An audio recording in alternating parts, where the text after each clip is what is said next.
Perkenalkan, nama saya Nur Ali Adika dari Prodi Teknik Matematika di Institut Darul Ulum Sarolangun. Di video ini saya akan membahas tentang menjadi pendidik istimewa, peran guru sekolah luar biasa untuk anak berkebutuhan khusus.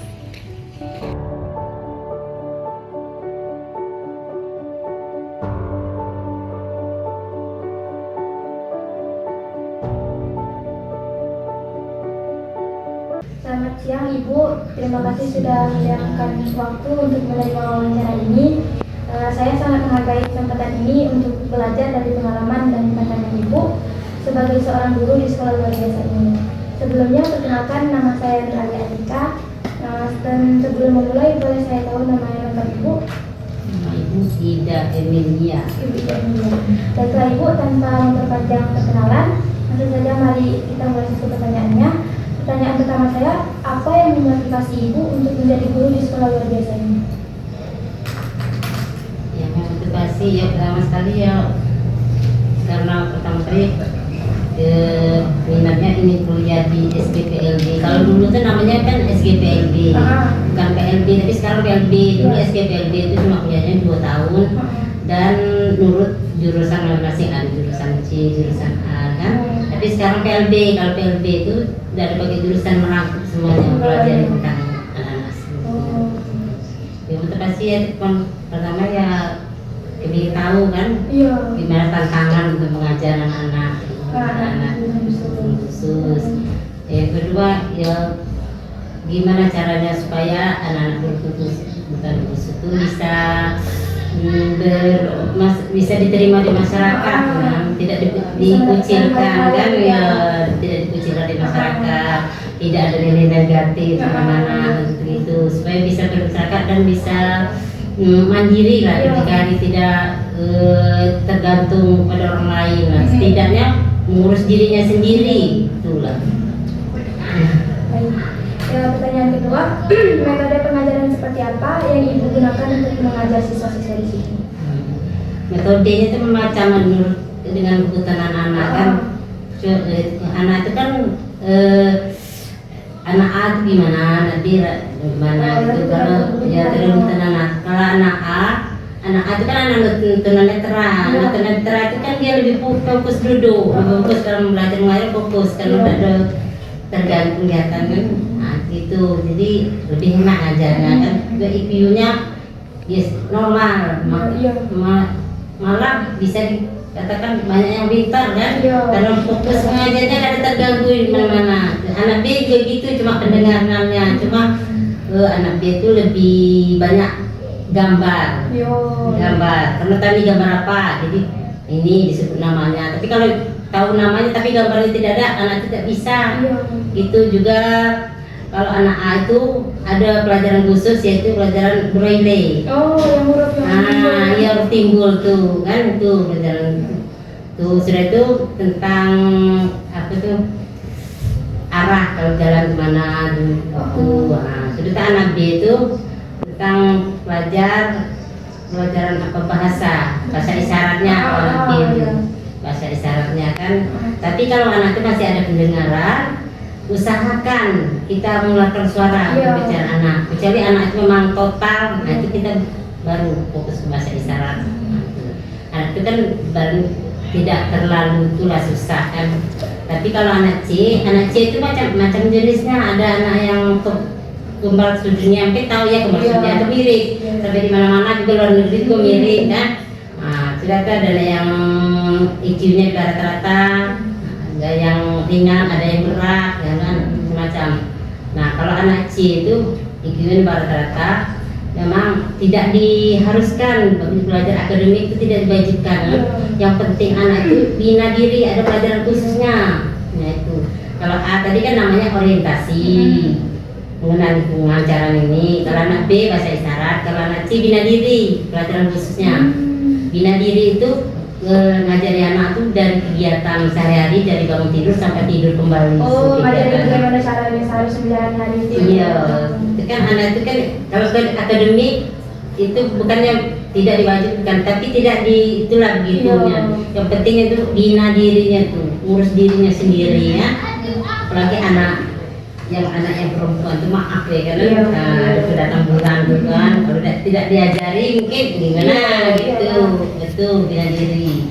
Nah, kalau ada tunaraksa, tuh anak yang fisik, anak yang fisiknya itu bela fisik, itu anak yang normal, ya, otaknya normal kan, cuma fisiknya tuh lah. Tapi anak itu kebanyakannya akibatnya sakit. Terus tidak kejang, epilepsi juga. Oh, epilepsi. Tidak apa namanya? Kan step. Banyak akibat dari step kan dari terakhir. Pertanyaan ketiganya, kan di sini mungkin ada beberapa siswa yang sulit mengontrol emosinya kan Bu. Nah, bagaimana cara Ibu mengatasi hal itu? Kalau anak-anak terkhusus itulah kalau A, B, D itu tidak terlalu sulit untuk mengajar anak mengatasi anaknya. Tapi kalau anak C yang IQ-nya rendah, tingkah lakunya macam-macam. Kita memang sabar itu memang utamakan lah ngajar di sini kan. Apalagi saya sekarang ngajar autis. Autis itu kelas 1, kelas 2. Autis itu lain, lebih parah lagi. Ibaratnya iya, kotak matanya bisa kata ada yang tidak sama sekali lah, bisa dalam detik misalnya. Duduk juga dia ada fokus, bahkan semenit itu sudah lari-lari keliling-keliling. Pelajaran juga pelajaran akademiknya tidak juga begitu kan, apalagi anak kecil ya, yang perlu fokusnya bisa duduk kayak itu alhamdulillah, bisa alhamdulillah. Belajarnya juga belajar karena itu untuk mendukung pelajarannya lebih itu kan fokus. Kita menggunakan alat-alat olahraga itu yang warna-warna yang menarik lah, olahraga yang kita gunakan pengertiannya. Agak ada fokus sedikit, kita tidak bisa di papan itu mari kita dikurangi, kita lebih banyak duduk di depannya ya. Di depan anak, di depannya anak. Di papan tulis dia tidak bisa. Mungkin tidak bisa, di anak tahu tidak tingkah lakunya tuh, nah tetap gerakan. Tapi kalau di depan kita tuh, ya bisa kita kunci lah ya, kan? Kalau kita di depan di papan itu anak kemana-mana itu lah. Olahraga juga yang menarik dong. Terus kalau yang keempat, bagaimana cara Ibu menilai kemajuan siswa dan menyesuaikan pengajarannya? Bagaimana cara Ibu menilai kemajuan budak itu, misalnya tadi yang belum bisa baca huruf braille jadi bisa kayak gitu. Nah itu kalau saya kebetulan di serta tidak pernah ngajar anak-anak kan. Saya itu kebanyakan anak C, anak D, anak autis. Kalau anak autis lah, pertama yang masih kecil-kecil itu jangan kan nulis, megang pensil dulu, belum bisa kan. Ya sudah kita pegang lah, terpaksa kita pegang tangannya. Kalau dilepas tuh, nih buku dicoret aja, kita pegang. Itu dan mungkin ada yang hampir setahun lah belum bisa nulis tapi masih bisa coret. Ada lagi masih berlari-lari belum juga fokus untuk belajar gitu. Tuh tulis titik-titik, nebalkan, sudah mau pegang pensil, ikuti garis, nebalkan garis. Nebalkan garis, untuk tahun-tahun berapa lagi?